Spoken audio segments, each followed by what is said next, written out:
Right now, across Southern California, brush fires are erupting faster than firefighters can keep up with the headlines, and a stretch of brutal, scorching heat is turning already dangerous conditions into something considerably worse. In Burbank, a brush fire has broken out in the hills near the DeBell Golf Club. Near Santa Clarita, the Tasha Fire is burning. Out through the Grapevine, the Ridge Fire has already grown to roughly 1,000 acres. And in Los Angeles, firefighters just responded to a brand new brush fire in San Pedro that was threatening 3 homes before crews could even fully assess it. Temperatures across the region have been climbing into the 90s and triple digits, with heat advisories stretching across Los Angeles, Ventura, Santa Barbara, and San Luis Obispo counties. And every single one of these fires is erupting under conditions that fire behavior analysts describe using one specific phrase: above normal. Today we are going to walk through exactly what is currently burning across the state, why this particular stretch of the calendar has fire officials on such high alert, what specifically they are watching for over the coming days and weeks, and why the truly dangerous part of California's fire season, according to the state's own long-range forecasters, has not even arrived yet. No exaggeration, no panic, just the actual conditions on the ground, the actual science behind why they matter, and what comes next. If you live anywhere near an active fire zone or have been through a wildfire evacuation yourself, drop a comment and share what that experience was actually like, because these first-hand accounts help other people understand what to watch for long before an evacuation order ever reaches their own phone. And if you want to stay ahead of California's fire season as it develops through the rest of the summer and into fall, go ahead and subscribe now, because this is a story that is going to keep evolving fast. Let's start with the picture on the ground right now, because understanding the current spread of incidents tells you a lot about how this season is actually behaving compared to a typical year. Statewide, California has already recorded more than 1,700 individual fires so far in 2026, burning close to 54,000 acres combined, and while 13 structures have been destroyed, officials have so far avoided any fatalities from this season's fire activity. That framing matters because it places the current stretch of Southern California brush fires within a much larger ongoing pattern rather than treating each individual ignition as an isolated event. One of the more significant incidents currently burning is the Gann Fire, located near Valley Springs in Calaveras County, which ignited on August 3rd and has grown to more than 10,000 acres, with containment sitting around 60% as crews continue working the fire line. Cal Fire has confirmed the cause as equipment-related, and the fire is burning through brush and woodland terrain across steep, rugged ground that makes containment lines especially difficult and dangerous to hold. More than 2,700 personnel have been assigned to that incident alone, a number that gives you a real sense of just how much of the state's firefighting capacity a single mid-sized fire in difficult terrain can consume, even before accounting for the string of newer ignitions popping up across Southern California in recent days. Here is the detail that fire officials themselves have been emphasizing most, because it reframes the entire conversation about what this season has looked like so far, compared to what is coming. Despite fires currently burning to the north and to the east of California, and despite the recent surge of brush fires across the southern part of the state, this has actually been a relatively quiet start to the 2026 fire season by historical standards. That quiet start, however, is not a sign of reduced risk. It is closer to a coiled spring. Forecasters have pointed directly to what happens next. Roughly 2 weeks of triple-digit high temperatures moving through the Central Valley, which will rapidly dry out the fuels, meaning the trees, brush, and grasses that wildfires actually burn through, at a pace considerably faster than the gradual drying that would occur under more typical summer conditions. To understand why that matters so much, it helps to look at how fire scientists actually measure fuel dryness. One of the primary tools used across the state is something called the energy release component, a standardized measurement of how much potential energy is stored and available for release in the vegetation covering a given area, essentially a numerical proxy for how ready that vegetation is to burn intensely once ignited. Right now, across the foothills of the central and southern Sierra Nevada, fuels are already running dry, but forecasters have been explicit that they are about to get considerably drier, driven directly by this incoming stretch of sustained extreme heat. When you plot energy release component values across a full calendar year, the driest conditions on record for any given date typically show up in September, the traditional peak of the state's fire danger.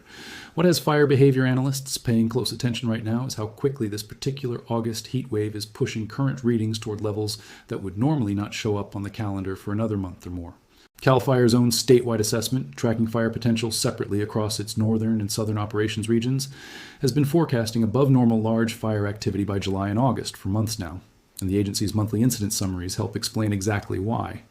Northern California saw a sharp rise in daily fire activity back in May, with notable grassland fires, including the Midway and Catlet fires, signaling an early start to elevated grass fire risk well ahead of the traditional summer peak. Meanwhile, in Southern California, high grass fuel loads combined with steadily drying conditions have pushed up the risk of large fires across multiple fuel types simultaneously, including timber stands and coastal grasslands, a combination that gives fires more pathways to spread and grow regardless of exactly where an ignition happens to start. Even areas above 7,000 feet in elevation across the Sierra Nevada and Mono County, terrain that typically stays too cool and too moist to burn significantly until later in the summer, have already experienced early season timber fires this year, a detail Cal Fire specifically flagged as evidence of just how vulnerable even the state's higher elevation forests have become under the current conditions. Live fuels at those higher elevations did remain relatively moist heading into early June, which helped slow the spread of some of those early fires, but both the northern and southern operations regions have continued forecasting increasing fire potential as the season progresses, and vegetation across every elevation band continues drying out. So what specifically are fire officials watching for as the primary trigger of the truly dangerous fires still to come, the kind capable of destroying entire neighborhoods, rather than a handful of acres of brush? According to Cal Fire's own seasonal assessments, 3 factors sit at the top of that list: dry wind events, lightning, and potential heat waves. And it is really the combination of these factors striking simultaneously, rather than any single one occurring in isolation, that produces the state's most catastrophic wildfires. Right now, the current stretch of extreme heat is doing exactly what forecasters expected it to do, rapidly curing fuels across the state and setting the stage for the next phase of the season. But heat alone, even extreme heat, does not typically produce the kind of fast-moving, structure-destroying fires that have defined some of California's worst disasters in recent memory.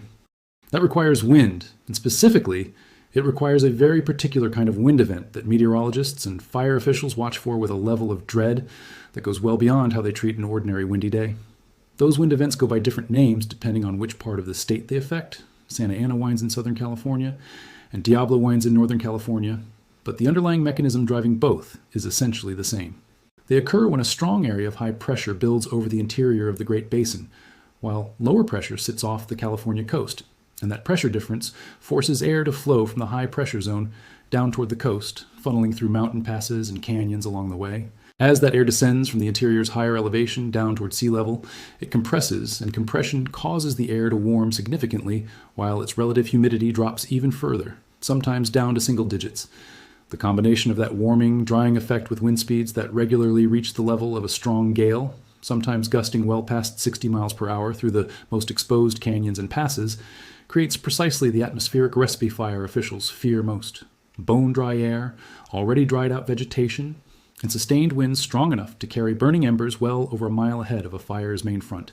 allowing new spot fires to ignite far outside any containment line crews have managed to establish. This is not a theoretical concern drawn from old history books. It is the exact mechanism behind some of the most devastating fires in California's modern history, including the Tubbs Fire, the Camp Fire, and the Thomas Fire, each of which was driven by precisely this kind of offshore wind event arriving on top of already dangerously dry vegetation. The National Weather Service issues a specific alert called a red flag warning whenever this exact combination of conditions is expected, defined technically as relative humidity dropping to 10% or lower combined with either sustained winds of 15 miles per hour or greater, or frequent gusts reaching 25 miles per hour or higher, persisting for 6 hours or more. These warnings typically get issued within about 24 hours of the expected onset of critical fire weather, giving fire agencies and utility companies a narrow but genuinely useful window to reposition personnel, pre-position engines and aircraft in the areas at highest risk, and in some cases proactively shut off power to specific electrical lines running through the most exposed terrain, a precaution utilities have increasingly adopted after multiple past fires were traced directly back to power infrastructure failing or arcsing under exactly these wind conditions. California's Office of Emergency Services has its own well-established playbook for exactly this scenario, coordinating with local fire agencies to preposition strike teams, engines, and additional personnel directly into the counties expected to face the greatest risk before a red flag warning even goes into effect, rather than waiting for a fire to break out and then scrambling resources into place after the fact. This brings us directly to the timeline that fire officials across the state are currently watching most closely. Because while the current heat wave and the scattered brush fires it is producing represent genuine immediate concerns, the truly high-stakes period of California's fire season, according to the state's own seasonal forecasters, still lies ahead. Historically, September and October stand out as the most dangerous months of the entire year for California wildfire risk, and the reason comes down to timing. By that point in the calendar, an entire summer's worth of heat has had months to work through the vegetation across the state, drying out fuels to their lowest moisture levels of the year, right around the same time that Santa Ana and Diablo wind events become considerably more frequent as the broader seasonal weather pattern shifts. It is that convergence, the driest fuels of the year meeting the strongest, most frequent offshore wind events of the year, that has produced so many of the state's most devastating fire disasters clustered specifically within that late summer into fall window. The National Interagency Fire Center's most recent monthly outlook, covering the period into the fall, projects significant fire potential running near normal across central and southern California, heading into that peak window, while separately noting that this year is expected to see a below normal number of Santa Ana wind events overall, with the first significant one likely not arriving until mid to late October, somewhat later than in an average year. That detail offers a genuine, if modest, note of relief, though fire officials are careful to note that a below normal count of wind events does not eliminate the risk, since even a single well-timed Santa Ana event striking an area with critically dry fuels can still produce a fast-moving, destructive fire regardless of how many total wind events occur across the broader season. There's also a broader climate pattern shaping this year's outlook that fire behavior analysts have been factoring directly into their seasonal forecasts. An El Niño pattern has been actively influencing conditions across California and the broader Southwest this year, and one of its effects has been to enhance trade winds and intensify drought conditions in some regions, while also shaping the broader storm track that will eventually determine when the first meaningful rains of the wet season actually arrive to bring this year's fire danger down. Forecasters have noted that the storms expected once the wet season does begin are likely to run warmer than average and arrive coupled with atmospheric rivers, the same narrow, intense bands of concentrated moisture responsible for some of California's heaviest rainfall events in recent years. That combination carries its own complicated risk profile, since a fire season that ends abruptly with intense atmospheric river rainfall, particularly across terrain recently burned and stripped of the vegetation that normally holds soil in place, can quickly shift the state's primary hazard from wildfire to dangerous debris flows and flash flooding across those same burn scars. A whiplash pattern between fire risk and flood risk that California has now experienced repeatedly in recent years as its climate has grown more volatile at both extremes. For residents living anywhere near California's wildland-urban interface, the zone where housing development meets fire-prone vegetation, fire officials have been consistent in their guidance regardless of which specific fire happens to be making headlines on any given week. Defensible space remains the single most emphasized recommendation, meaning the clearing of dead leaves, dry grass, and accumulated debris within at least 100 feet of a home's exterior, since embers landing in that immediate zone around a structure, rather than direct flame contact from an approaching fire front,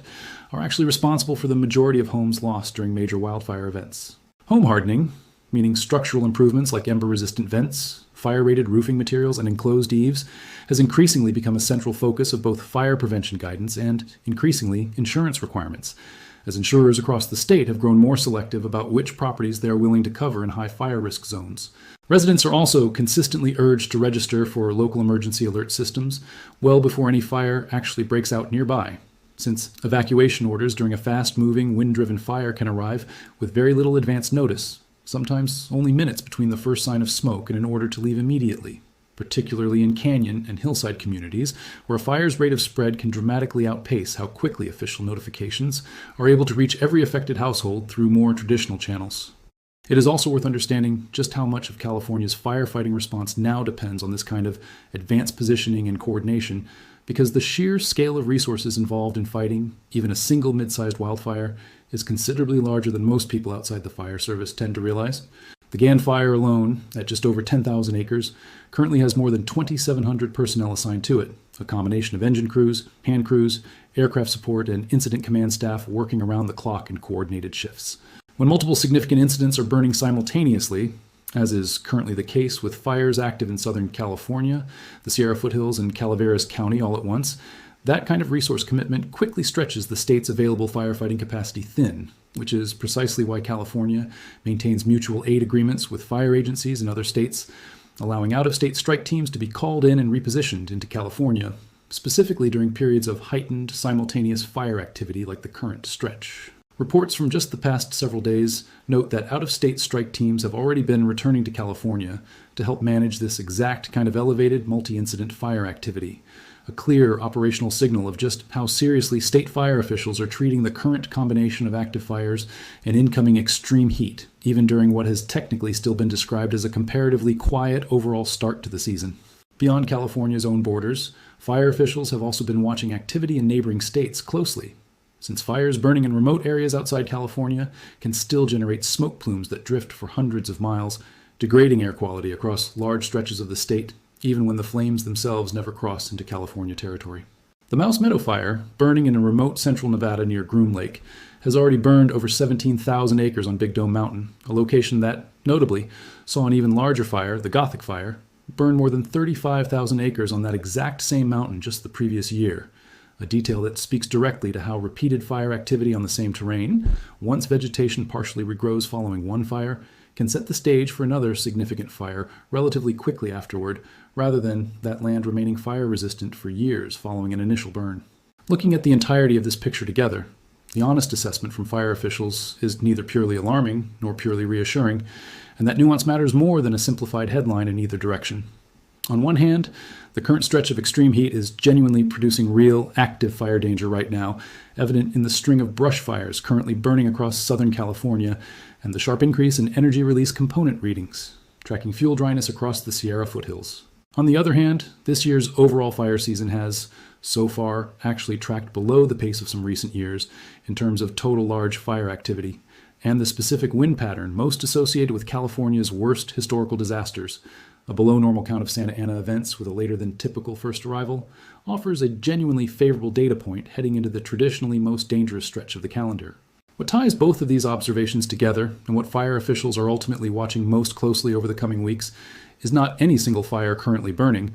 but the underlying trajectory of fuel moisture across the state as this heat wave works its way through the vegetation, combined with close, continuous monitoring for the first signs of the kind of offshore wind pattern that has, time and again, turned a season of scattered, manageable brush fires into the kind of catastrophic, wind-driven disaster that reshapes entire communities within a matter of hours. If you found this breakdown useful, take a moment to like the video and share it with anyone living in or near a fire-prone area, because understanding exactly what conditions fire officials are watching for is genuinely the difference between recognizing a red flag warning as a serious signal to prepare and simply scrolling past it as routine weather news. And make sure you are subscribed, because as this heat wave works through the state and California moves closer to its historically most dangerous months, this is very much a story we will be returning to again soon.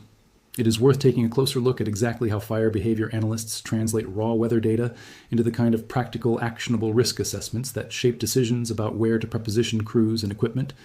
because this process is considerably more sophisticated than simply checking a thermometer and a wind gauge. Fuel moisture, the actual percentage of water content remaining in a given type of vegetation, gets measured continuously across hundreds of monitoring stations scattered throughout the state, with separate readings tracked for what fire scientists call live fuels, meaning green, growing vegetation still actively photosynthesizing, and dead fuels, meaning the dried grass, fallen branches, and dead brush that make up the bulk of what actually carries flame during a fast-moving fire. Dead fuel moisture in particular responds extremely quickly to changes in temperature and humidity, sometimes shifting measurably within a matter of hours during an intense heat event, which is exactly why a 2-week stretch of triple-digit heat can transform a landscape's fire risk profile so dramatically in such a short window. Once fuel moisture in the smallest, thinnest dead fuels, the grasses and small twigs officials refer to as 1-hour fuels because of how quickly they respond to changing conditions, drops below roughly 6%. Fire behavior analysts consider that vegetation capable of supporting extremely rapid fire spread, and it is precisely this category of fine, fast-drying fuel that Southern California's current brush fires have been burning through most aggressively. Layered on top of fuel moisture readings, fire officials also track what is known as the Haines Index, a measurement that combines atmospheric stability with low-level moisture content to estimate how likely a fire is to exhibit erratic, difficult-to-predict behavior, including the kind of large, plume-dominated fire growth that can generate its own localized weather patterns, sometimes even producing fire-generated thunderstorms called pyrocumulonimbus clouds, capable of throwing embers and lightning far ahead of a fire's actual perimeter. When a high Haines Index reading combines with already elevated wind and dryness indicators, fire behavior analysts treat that combination as a signal that any new ignition in the affected area carries meaningfully elevated potential to grow explosively rather than behaving in a more predictable, gradual manner that crews might reasonably expect to contain using standard tactics. This is part of why the specific combination of factors currently converging over California, the ongoing extreme heat event, the already below normal fuel moisture readings across the Sierra foothills,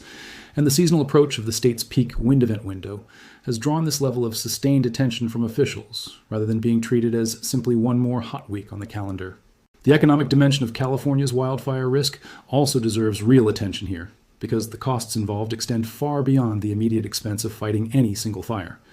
Insurance availability across large portions of California's wildland-urban interface has become an increasingly serious concern in recent years, with several major insurers significantly scaling back new policy issuance in the highest risk zones, citing the mounting frequency and severity of wildfire losses across the state. That pullback has pushed a growing number of homeowners in fire-prone areas toward the California FAIR Plan, the state's insurer of last resort, which typically offers more limited coverage at considerably higher cost than a standard homeowner's policy would provide in a lower risk area. Insurance companies operating in this space now increasingly require documented proof of defensible space maintenance and home hardening improvements as a condition of coverage, a shift that has effectively turned fire mitigation work from a purely voluntary safety measure into something closer to a financial necessity for homeowners hoping to maintain affordable insurance coverage at all. This dynamic creates its own feedback loop worth understanding. As wildfire risk increases and insurance becomes more expensive or harder to obtain, property values in the most exposed areas can come under pressure, while the cost of rebuilding after a major fire for both individual homeowners and the state's broader recovery infrastructure continues climbing alongside general construction cost inflation, meaning that even a fire of similar physical size to disasters from a decade ago now carries a substantially higher price tag in terms of total property loss and long-term recovery cost. Beyond the direct property and insurance impacts, wildfire smoke itself has increasingly been recognized as a serious public health concern extending far beyond the immediate footprint of any given fire.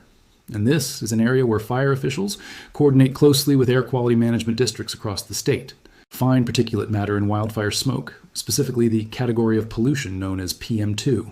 5, because the particles measure 5 micrometers, or smaller in diameter, is small enough to penetrate deep into the lungs and even enter the bloodstream.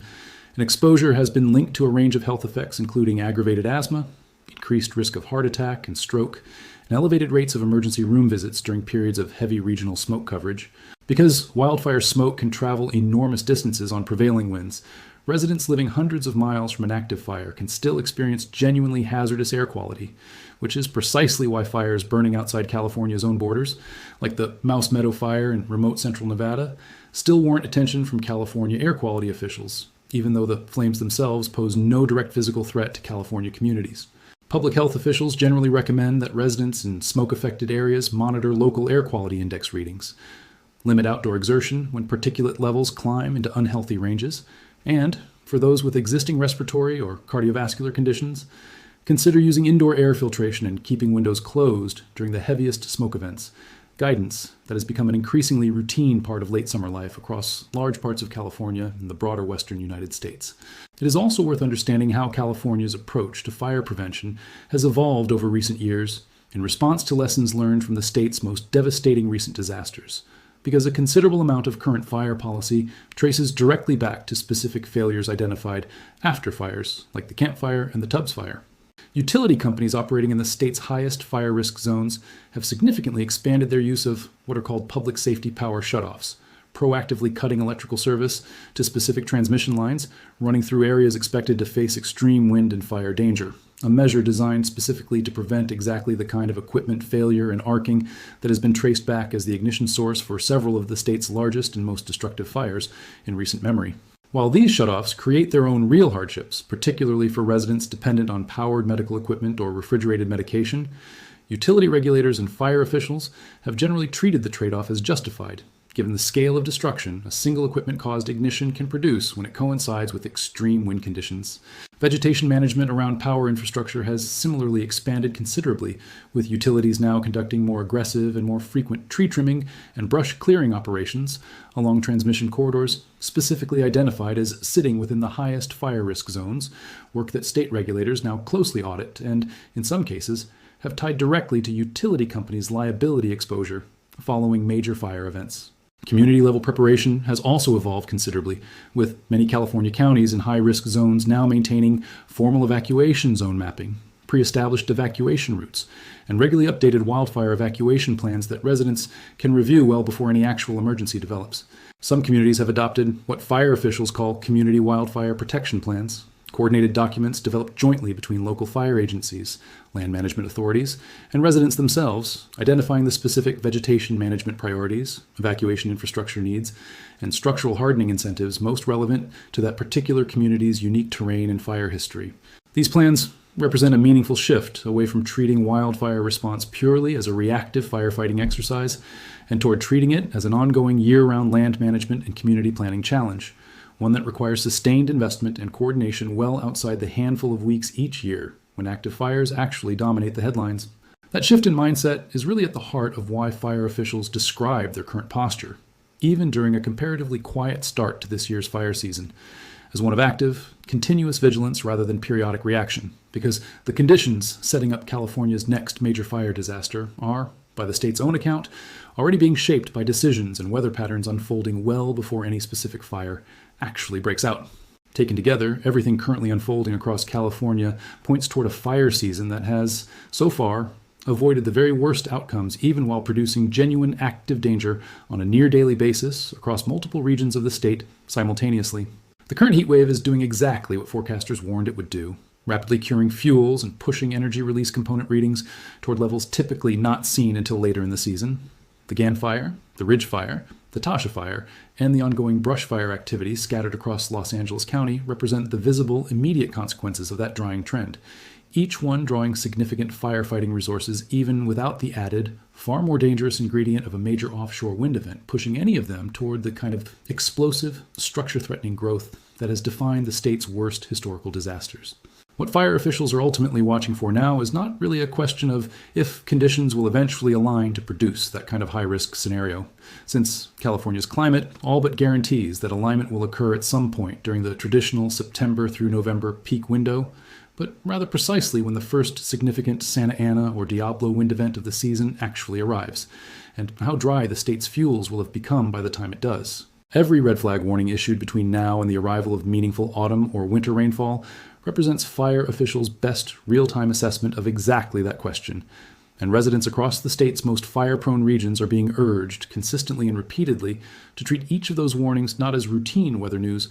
but as a direct signal that the specific combination of conditions capable of turning a small ignition into a major disaster has, at least temporarily, arrived in their part of the state. If you found this breakdown useful, take a moment to like the video and share it with anyone living in or near a fire-prone area, because understanding exactly what conditions fire officials are watching for is genuinely the difference between recognizing a red flag warning as a serious signal to prepare and simply scrolling past it as routine weather news. And make sure you are subscribed, because as this heat wave works through the state and California moves closer to its historically most dangerous months, this is very much a story we will be returning to again soon.